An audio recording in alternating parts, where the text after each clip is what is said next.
Aurreratu kanta.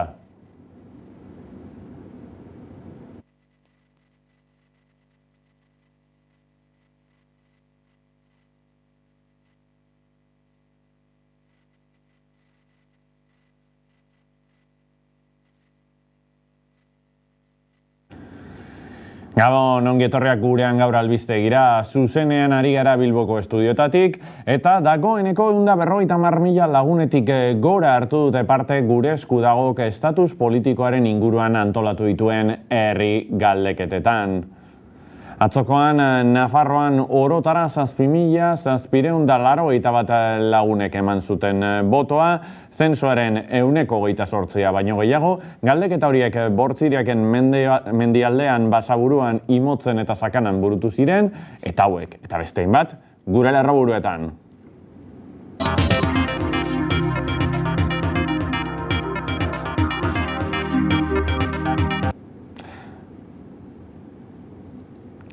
Frantziar estatuko hauteskunde legegien bigarren itzuliari dagokionez, Laser, David, Lazal eta Bru izango dira Ipar Euskal Herriko 3 diputatu berriak. Abstentzio maila historikoarekin, Emmanuel Macronen martxan mugimenduak gehiengo absolutua lortu du Frantziako asamblean. Frantziar estatuan segituko dugu, izan ere gaur arratzaldean eraso saiakera izan da Parisen. Elizeo zelaietan furgoneta batek poliziaren auto baten aurka egin du, eta ondoren erasotzailea hil dute eta haren kotxean armak, fusilak eta lehergailuak antzeman dituzte. Kolonbian bestalde 3 emakume hil dira Bogotako merkatalgune batetan izandako atentatuaren ondorioz. Bake prozesuaren erdian gertatu da erasoa eta oraindik argitzeke dago nork estandarazi zuen lehergailua, baina Farkek eta ELN-ek gaitzetsi egin dute erasoa. 2.000 militante baino gehiagoren botoekin 84% babesa jaso du Arnaldo Otegi buru duen EH Bilduko mahai politikoak. Larunbateko kongresuan onartutako zuzendaritzak gaur egin du bere lehendabiziko bilkura Bilbon. 80 urte bete dira gaur tropa fasistek Bilbo hartu zutenetik. Asteburuan hainbat ekitaldi izan dira gudariak, milizianoak eta hiriaren defentsan aritu ziren emakumezkoak omentzeko. Udalak gainera errepresialetu edo fusilatutako funtzionarioak izan ditu gogoan. Kiroletan saskibaloia dugu izpide, Gernika saskibaloi taldea lehendabizikoz Eurokapen arituko baita talde bizkaitarrak, Kasillan jokatuko ditu bere partidak.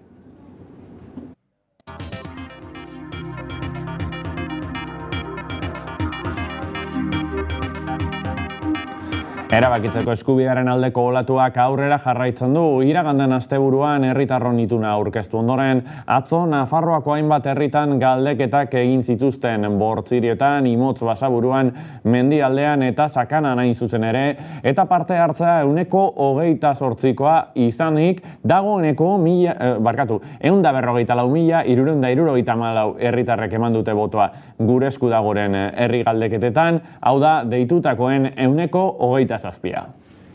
Etxarri aranatzen 2014an eta Bakaikun 2016an egin ondoren, atzo heldu zen berriro Nafarroara estatus politikoari buruzko galdeketa sorta. Bortzirietako, Imotz, Basaburuako, mendialdeko eta Sakanako 24 herrietako 27.000 herritar zeuden deituta botoa ematera, eta hala egin dute ia 7.800, ia 129. Goizeko 9:00 gaueko 8:00 arte izan zituzten irekita hautestontziak eta behin botoa emanda kontaketa eta balorazioa egiteko momentua iritsi da. Gure esku dago baloratzen du Nafarro mailan hito bat bezala, azkenean 24 udalerri atzo izan zuten aukera bere etorkizun politikoa nolala erabakitzeko, eta hala egin zuten, eta kopuru kuantitatiboki kopuru handiekin, ez? Mendialdean izan da bataz besteko parte hartze handiena, 10 herritarretatik 4 eman dute botoa. Bortziretan 26%koa izan da parte hartzea, eta apur bat apalagoa Sakanan 23%koa. Hala ere, eskualde horretan bildu dituzte boto kopuru gehien. Imotzen eta Basaburuan ere izan duten botoa emateko aukera, eta bi herrietan 400 lagunek jo dute hauteslekura. Erantzun beharreko galderak desberdinak izan dira, estatus politikoaren ingurukoak izan dira denak, baina zehaztasunak izan dira leku batetik bestera. Nafar gisa, Euskal Herri burujabe bateko herritarra izan nahi duzu, galdera horri erantzun diote Bortzirietan, Arantzan botoa eman dutenen %82 baiezkoa eman du, beran %87 eta Etxalarren berriz %86. Igantzin %82 egin du eta Lesakan berriz %84. Mendialdean berriz, bi izan dira galderak. Nahi alduzu Nafarroako herritarrok gure etorkizun politikoa modu askean erabakitzea, eta baiezkoa bada, nahi alduzu Euskal Herri libre bateko herritarra izan, bieri baiezkoa eman diotenak goizuetan %81 izan dira, eta aleitzan boto emaileen %81 ere egin du. Areson berriz, %89 eta Aranon, %81. Sakanan berriz, herri bakoitzak bere galdera adostu du. Guztira, 2009 herritarreka hartu dute parte, eta Irainetakoa izan da kasurik aipatuena. Bozkatu dutenen €100 eman baitu bertan baiezkoa. Arruazun, batez beste denek eman dute baiezkoa, eta Ziordian, 153 lagunetik, 140 esan du baietz. Altsasun berriz, 1094 boto izan dira, eta horietatik 1066 baiezko. Eta Lakuntza, Olazti, Arbizu, Urdiain eta Irurtzunen ere baiezkoa gailendu da. Nafarroako datu guztia kontuan izanik, bozkatzaileen 185 eman du baiezkoa eta 135ek ezezkoa. Zuri bozkatu dute 148 herritarrek eta 43 boto baliogabeak izan dira. Hau da pausu txiki bat, prozesu oso baten baitan, eta espero dezagun hemendik aitzina ez da bakarrik Euskal Herrian, baizik Nafarroan ere. Hainbat herri pausu hori ematea, ausartzera modu demokratiko baten bidez eta irribartsu beti eta modu alaitsuan, bere etorkizuna erabakitzea, erretzegiten ari gareena da demokrazia, eta sakontzen ari gara demokrazian, eta alaxe izanen da. Espero dezagun, udazkenean izango ditugu berri batzuk, Nafarroan, oraindik ezin ditu dela aurreratu. Euskal Herrian erabakia gauzatu arte, lanean jarraituko duela iragarri du gure eskudagok. Tokatzen zaiguna nazional mailan da gure bide horria definitzea guztiz, zer dakigu, eta hiriburuak hor daude, hori izan ditzateke benetako erronka, eta hiriburu batzuk eginen dute. Eta espero dezagun, Nafarro mailan ere ala izatea, baina ikusiko dugu.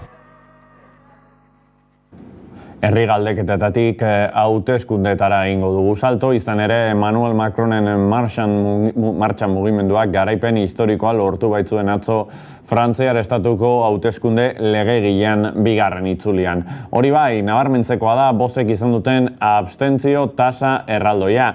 Ipar Euskal Herrian Lazer David, Lasal eta Bru izango dira bertako 3 diputatu berriak. Horietako 2, Lazer eta Bru, martxan mugimenduko kideak, Lasaiek aldiz ezusteko eman baitu lehendabiziko itzulian bigarrengo postuan geratu baitzen. Halare, azken orduetan jakin ahal izan dugunaren arabera, Macronek bere lehendabiziko kolpea jaso du, orain arte lurralde antolaketarako ministraria zen Richard Ferranen dimisioarekin.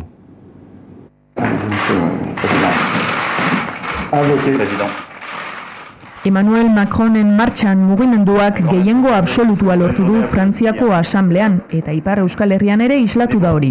3 diputatuetatik 2 haren babespekoak izango baitira, Florence Lazar David eta Vincent Brie. Lazar David Pirinio Atlantikoetako kontseilaria eta Angeluko auzapezordea da, eta Brie Kanboko auzapeza eta Euskal Elkargoko presidente ordea. Jean Lassalle izango da 3. diputatua. 4. legealdia izango du eutsi zentro eskuineko hautagaiak legebiltzarrean, baina ezustekoa izan da aulkiari eutsi izana. Lehen itzulian 2. geratu baitzen. Atzoko bozetan ere apartekoa izan da abstentzio datua. Lehen itzulian baino are altuagoa izan da, 54%koa Euskal Herrian eta 57%koa estatuan. Hala esan liteke herritarrek gehiengo absolutua eman baino utzi egin diotela Macron presidenteari. Legebiltzarreko 577 diputatuetatik 361 bere ingurukoak izango dira. Par leur vote, les Français ont, dans leur grande majorité, préféré l'espoir à la colère, l'optimisme au pessimisme, la confiance au repli. Herritarrek nahiago izan dute itxaropena kolera baino, eta baikortasunak ezkortasuna garaitu du, aduak Filipen hitzetan, edo nola ere, abstentzio datuak tentuz analizatu beharko dutela aitortu du lehen ministroak. Gainerako alderdiei dagokienez, eskuinak 126 jarleku izango ditu.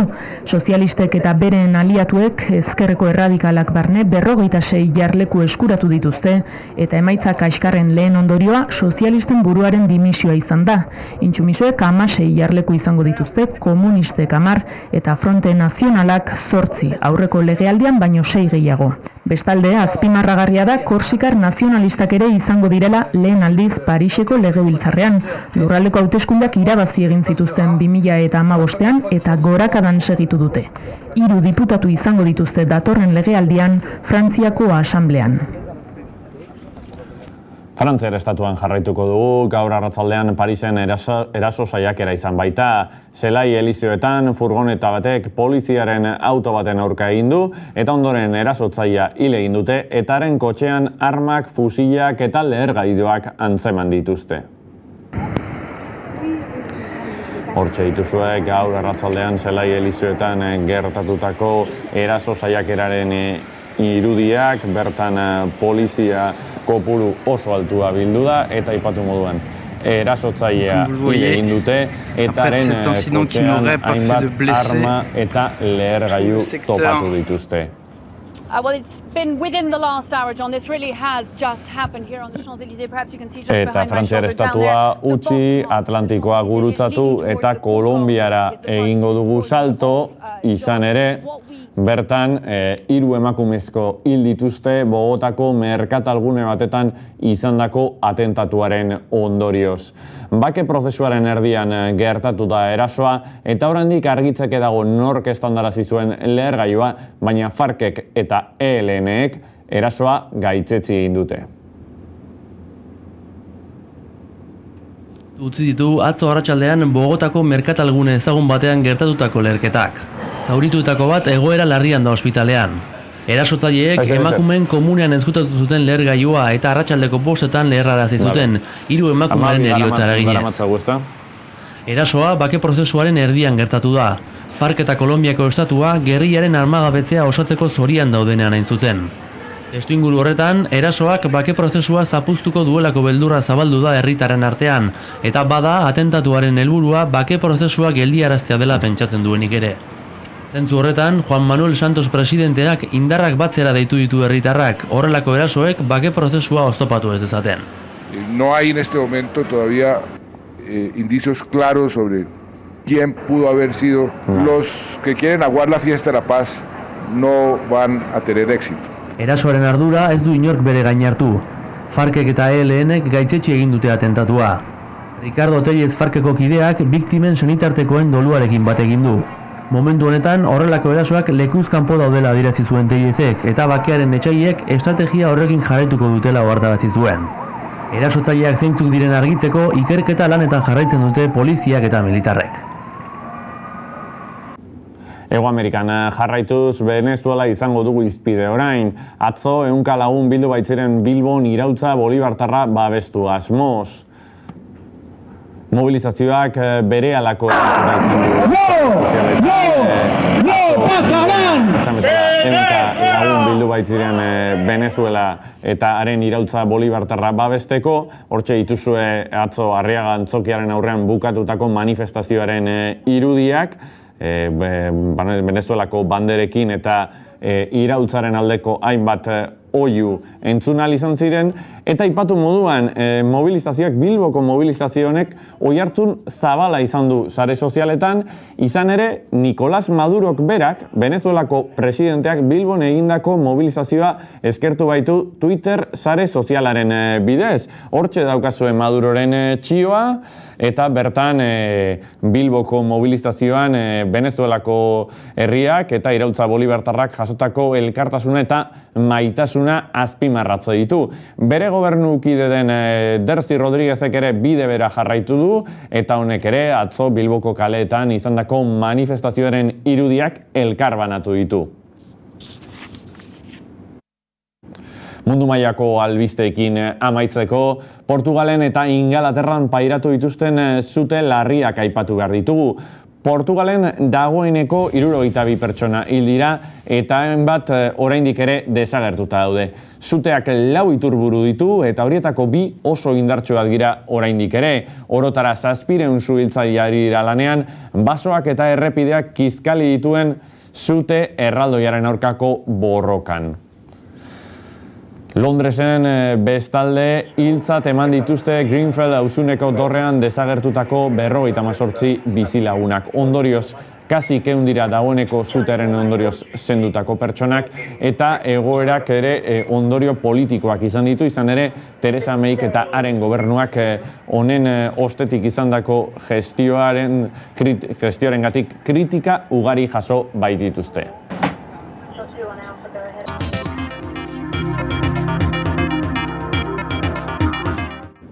Euskal Herrira etorrita 2000 militante baino gehiagoren botoekin 84ko babesa jaso du Arnaldo Otegi buru duen EH Bilduko mahai politikoak.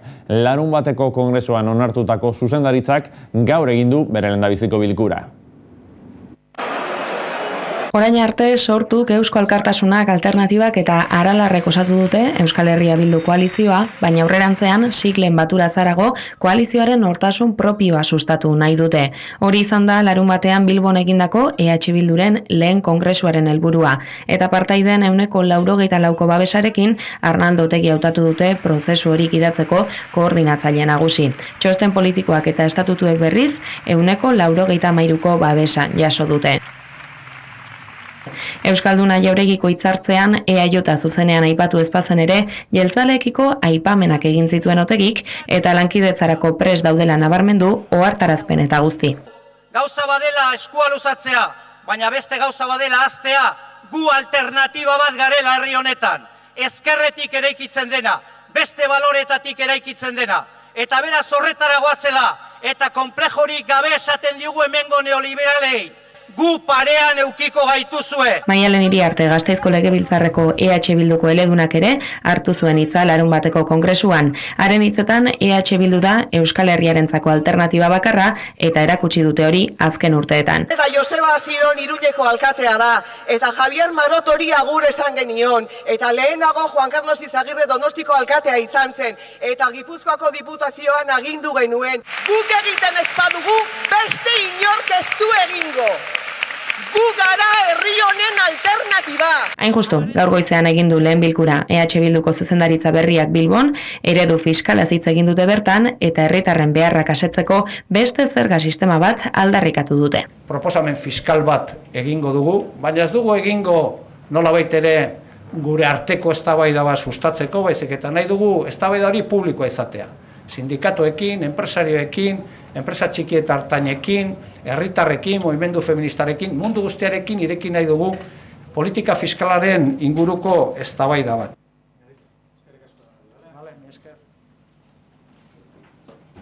Koalizio abertzalearekin jarraituz, honek Bilbon Juan Mari Aburtoren odal gobernuak pairatzen duen lidertza falta eta desegonkortasuna azpimarratu ditu. Hala adierazi du Aitziber Iribarrega zinegotziak legegintzaldiaren aurreneko 2 urteak baloratzeko egindako agerraldian. Gaur goizean, Bilboko EH Bilduk udal gobernuaren legegintzaldiaren erdira arte emandako egoera baloratu du. Gobernu krisiaz mintzatu da Aitziber Ibaibarriaga, EH Bilduko Bilboko bozeramailea, eta haren arrazoiak eta ondoriak utzi ditu mahai gainean. Aburto alkatea oinordetutako proiektuei aurrera ekiteko gaitasun falta erakutsi duela. Aburto alkalde gisa galduta eta ideiarik gabe ikusten dugu. Eta ematen duen inpresioa zera da, 38 urte EAJ udal gobernu honetan egon eta gero, ideiarik gabe dagoela eta norabiderik gabe dagoela ematen duela. Azkeneko 2 urteetan ez da egon horrelako inflexio puntu berririk edo positiborik gobernu honek dituen ideietan. Proiekturik gabeko udal gobernu honen ostean edo atzean, gure hirian, gero eta gehiago hasten ari den amildegi, hirigintza amildegi eta amildegi soziala dauka ondorio.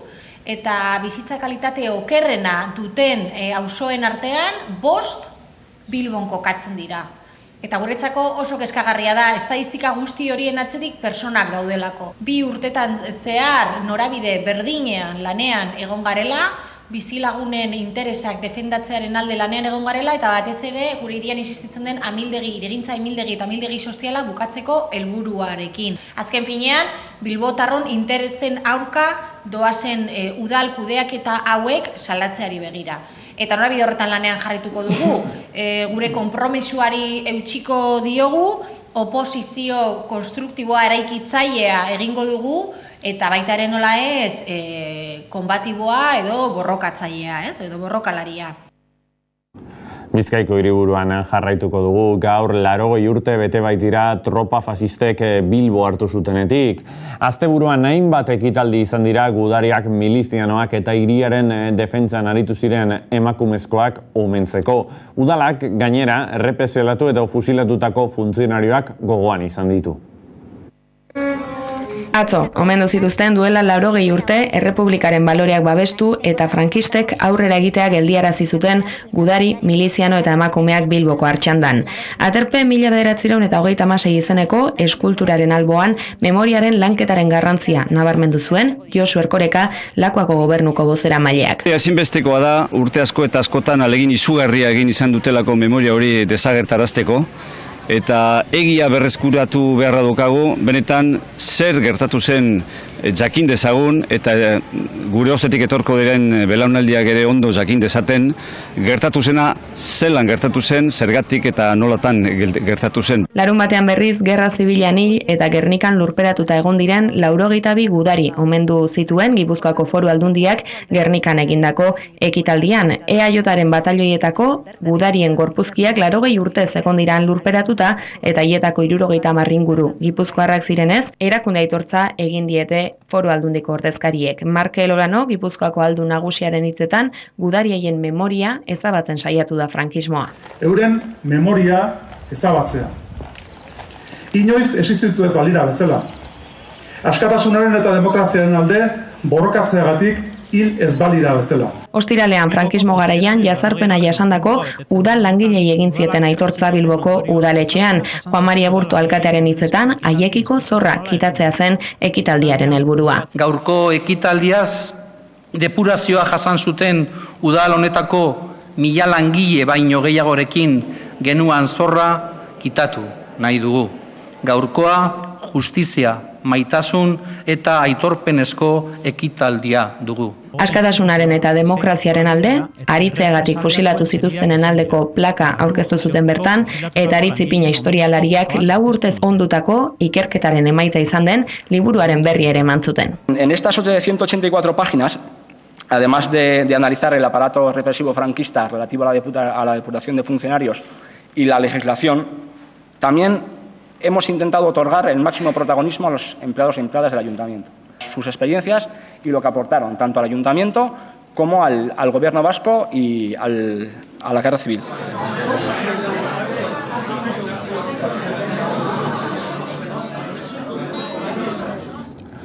Oroimena mintzagai ekainak 19 dituen honetan 30 urte bete dira baita Bartzelonako hiperkor merkatargunean etak jarritako autobomba batek 21 pertsona hil eta 55 zauritu zituenetik. Aurretik hainbat ohartarazpen dei egon baziren ere, autoak eztanda egin zuen eta gaur gertatutakoa gogoratzeko ekitaldia egin dute Bartzelonan eta bertan Iñigo Urkullu lehendakaria eta Carles Puigdemont Kataluniako presidentea izan dira. Aurretik elkarrekin bildu dira eta ekitaldian zehar Puigdemontek irainak jaso ditu eta Espainiako batasunaren aldeko oihuak egon dira, naiz eta antolakuntzako kideek hori ekidin nahi izan eta berehala ikusiko ditugu Puigdemontek jasotako irainak eta publiko artetik jasotako oihuak. Antza ez ditugu, esan da bezala hiperkorren gertatutakoa gogoratzeko ekitaldia egin dute Bartzelonan eta memoriaren txoko honekin bukatzeko Mikel Etxeberria Makauen ezker abertzaleko militante historikoa izango dugu izpide, izan ere honek omenaldia jaso baitu asteburu honetan Laudion, eta bertan ezker abertzaleko hainbat kide egon ziren, tartean Laudioko alkate izandako Pablo Gorostiaga. Bertan 100 lagun bildu ziren Laudioko herriko plazan, izan ere, naiz eta berazte jaio 72 urtetako Mikel Etxeberriak bere bizitzaren azkeneko partea Arabako herrian egin baitzuen.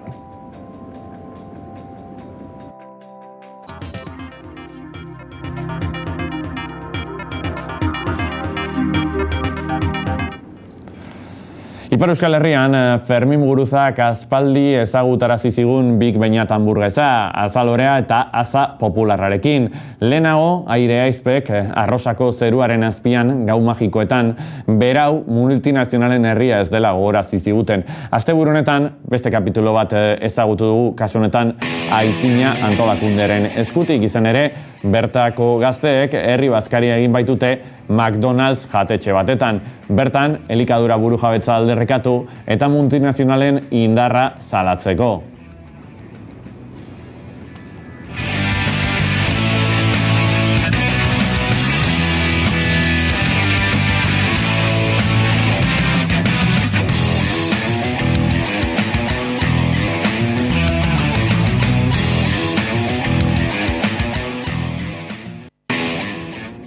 Ingurumenaren errespetuari dagokionez, Donostiako Egia auzoan haserrea sortu du bizilagunen artean udalak hartutako erabaki bat. Hain zuzen ere, bertako parkeko hainbat zuhaitz birrintzearena.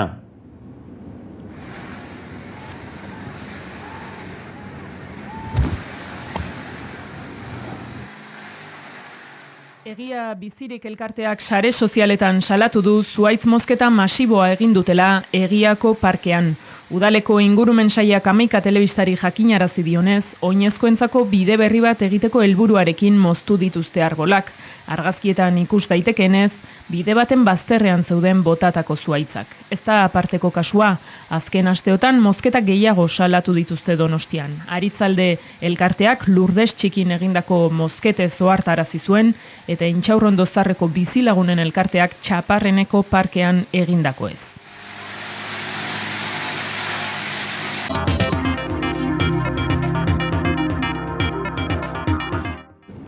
Kiroletan Saskibaloia dugu izpide, Gernika taldea lehendabizikoz Eurokapen arituko baita, talde bizkaitarrak kasillan jokatuko ditu bere partidak. Gernika KSB Saskibaloi taldeak joan den astean iragarri zuen emakumezkoen taldea lehen aldiz Eurokopako txapelketan arituko zela. 4 taldeko 8 multzotan banatuta, 32 taldek hartuko dute parte irailean hasiko den txapelketan. Partidak ostegunetan gaueko 8:30 jokatuko dira Kasilla kiroldegian. Gernikako Malostek ez baititu FIBak esarritako edukiera baldintzak betetzen. Oso pozik, azkenean da gure herrizeren izena Europan zehar paseatzea eta oso importantea da, eta lehen esan dodalez, azkenean honegaz konsolidatzen dugun kluba eta dekogun kanterie, eta hori oso importantea da emakumen kiroletan, oso garrantzitsua da.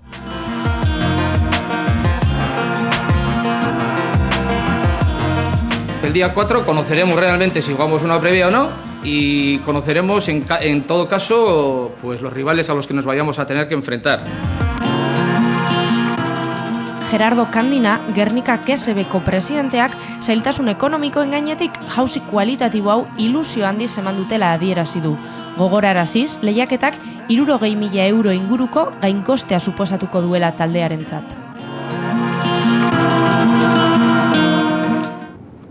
Futbolean bestalde Alavesek Luis Zubeldia entrenatzailearen fitxaketa baieztatu du. 36 urteko argentinarrak urtebeterako sinatu du eta Hego Amerikako talde teknikaririk entzutetsuenetakoa da. Bere herrian, Ekuadorren, Kolonbian eta Mexikon egin baitu lan. Gaztetan Argentinako futboletako promesarik handienetakoa zen Zubeldiak, baina belauneko lesio baten ondorioz berdeguneak utzi eta ibilbide oparo eta azkarra egin du aurkitxoetan, eta orain bere hurrengo hitzordua Mendizorrotzan izango du.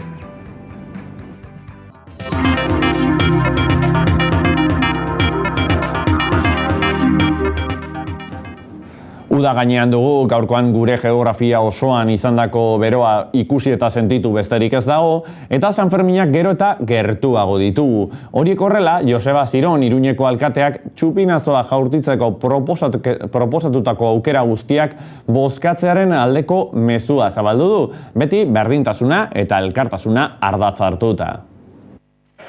Txupinazoaren izaera herrikoia nabarmendu du gaur Joseba Ziron Iruñeko alkateak. Izan ere, bilkura egin du txupinazoa botatzeko 4 hautagaitzekin. Bilgune feminista, Lunes, Gildas eta Andrea, Pamplona Ciudad de Acogida eta Dia dira aurtengo hautagaiak. Berdintasuna eta elkartasuna oinarri duten erakundeak direla azaldu du Zironek, eta irabazten duenak irabazten duela, iruindarren ordezkari egokiak dira.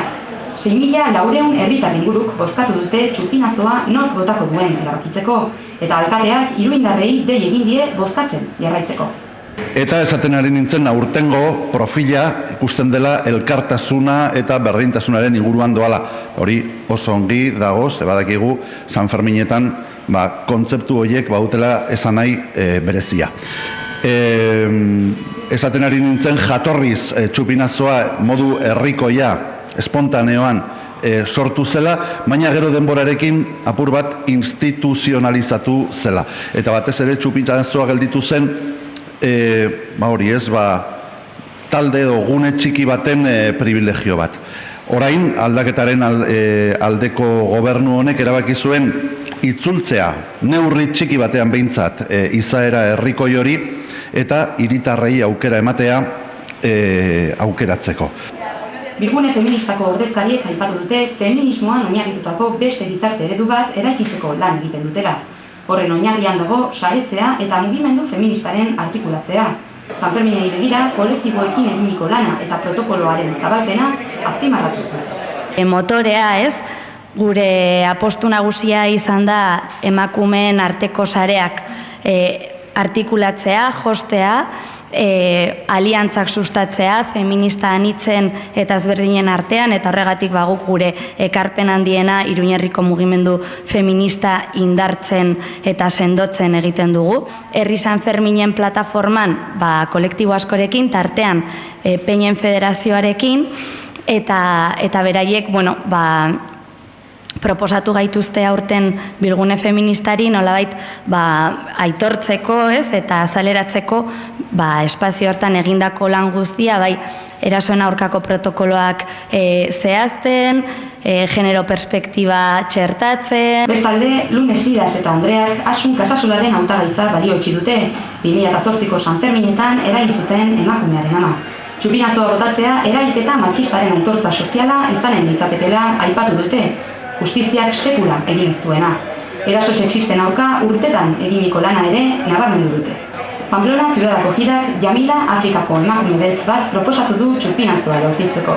9 urte daramatza Iruñean eta beti egin du lan sistemak eragindako eskubide urraketak ikustarazteko, baita emakumeek are gehiago pairatzen dituzten urraketak ere. Laugarren hautagaiak Nafarroako Diak voluntarioen lana balioetsi du. 700 baitira elkartearekin lanean dihartutenak. San Ferminetako dispositibo berezian aspaldi lan egiten dute, eta aipatu dutenez, voluntario askok festa alde batera utzi, eta elkarteari eskaintzen diote denbora. Esan bezala, gero eta gutxiago falta da uztailaren 6 iristeko, eta urten 9 gune ezberdinetan 425 ekintza izango dira San Fermin animatu batzuetan. Arkeologia grafiko bezala aurkeztu du gau San Ferminetako egitarau editatua Iruñeko udalak. 20. mendean festak islatu dituzten artisten marrazki eta binetekin osatu dute.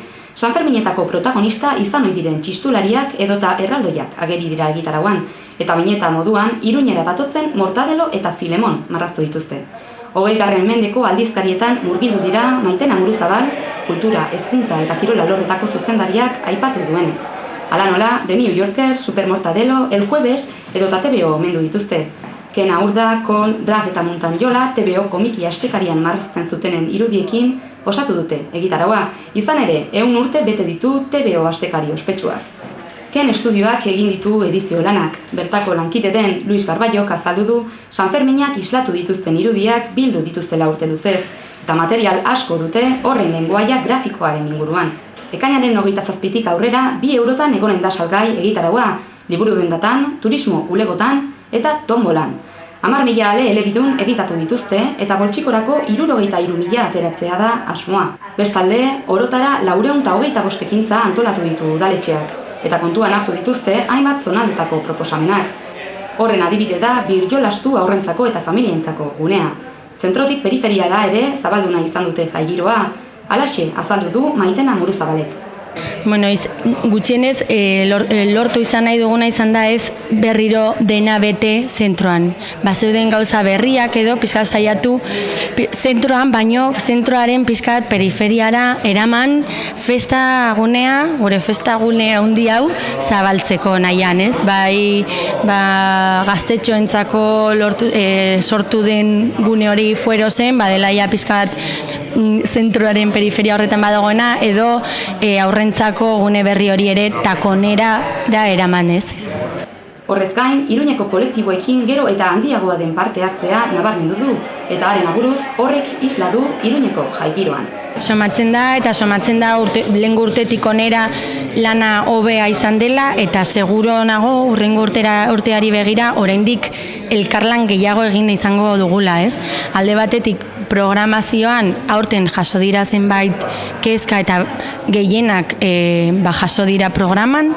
Nik pentsatzen dut ja aurten konkretu eta zehatzago lan egingo dugula programan elkarlanean, eta beste alde batetik kolektiboekin bere espazio horiek non jarri, hor oso elkarlan ona egin da eta adostasun batetara iritsi gara elkarrekin. Ekintza eta kontzertuak anitzago bilakatu dira aurten. Foru plazan esaterako denetariko kontzertuak izanen dira. Hala nola, lehen egunean Tremenda Jauria musika taldearekin hasiko dira kontzertuak. Bestelako taldeak ere izanen dira ondorengo egunetan.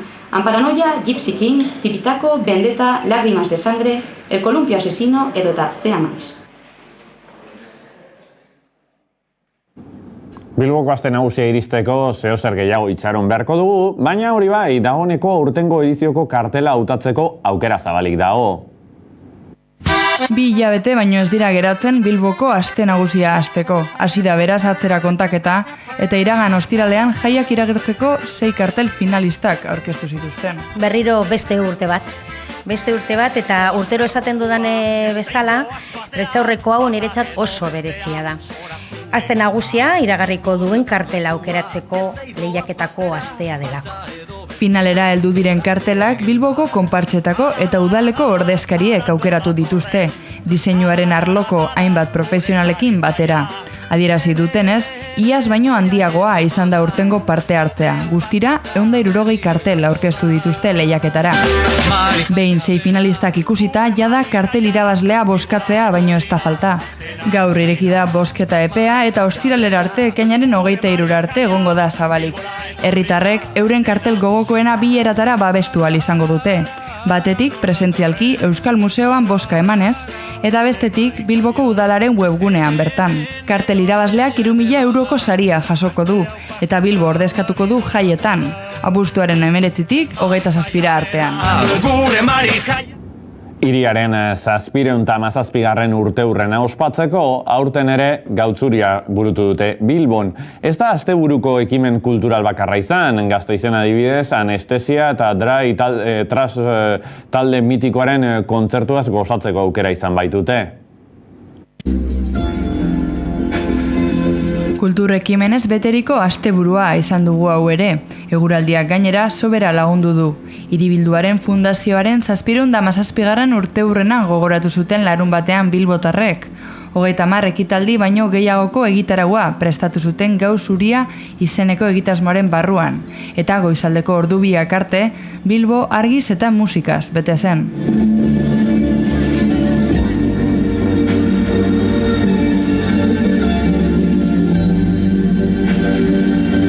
Itxasadarrak protagonismo handia izan da aurten, eta hiriko museoetan zein Azkuna zentroan, musika eta era guztietako ikuskizunak egon ziren.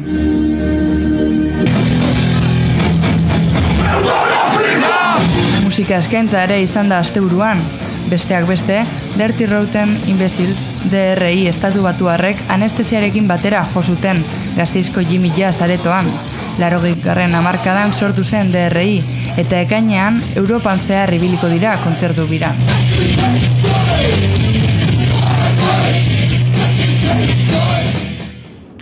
Araban jarraituko dugu atzo milaka euskaltzalek bat egin baitzuten Labastian ospatutako Araba Euskaraz jaialdiarekin.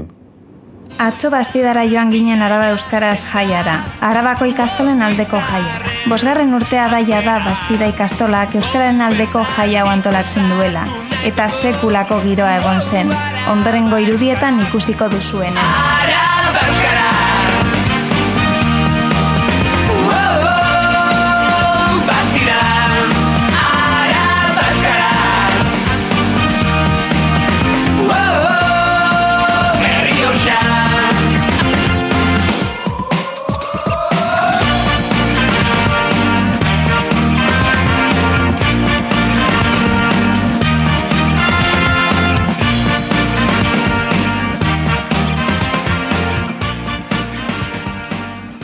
Euskara, orain dela urte batzuk, pentsazina gertatzen zitzaigun esparru eta lekuetara hedatu da. Eta hori, beste inon baino beto dakizue Arabako Errioxa. Baina hezkuntza eta euskara elkarrekin uztartzen ditugun modu berean, gero eta gehiago gure hezkuntza sistema aniztasunaren sinomio ere bada. Eta bizikidetzarena, gure hezkuntza sistemak inklusibitatea esan nahi du. Agerikoa da, ikastolek egiten duten lana, maila lingüistikoan ezarritako helburua betetzeko, alegia, DBH amaieran Euskal Autonomia Erkidegoko, 2 hizkuntza ofizialetan hizkuntza gaitasuna izatea. Eta gauza jakina den arren, bultzada eta alegin hori eskertu nahi ditut, eta Euskaldun guztiak eta bereziki Euskaldun berriak, animatu nahi ditut esparru guztietan euskara erabiltzera. Zoragarri, ontze guzti zugutituta egon izan egin duen ekitaldiakin, ardo dantza, jendea, ikasle horiak ikustea, Maria hitz egiten, Jesu urtipi nire ikasle horiak ziren, eta guzti zugutituta dago.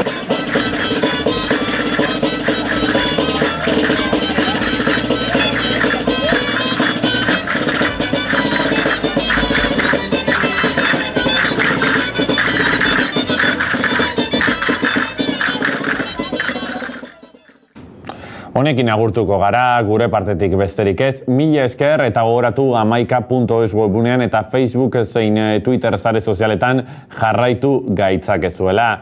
Gogoratu berehala kirolaren inguruko informazio guztia izango duzuela arrobia saioarekin eta gaurkoan Izaro Andresen musikarekin agurtuko gara. Maia Bitarra Bilbon eta Ondarrun aritu baita asteburu honetan eta berarekin utziko zaituztegu. Mila esker eta gabon pasa.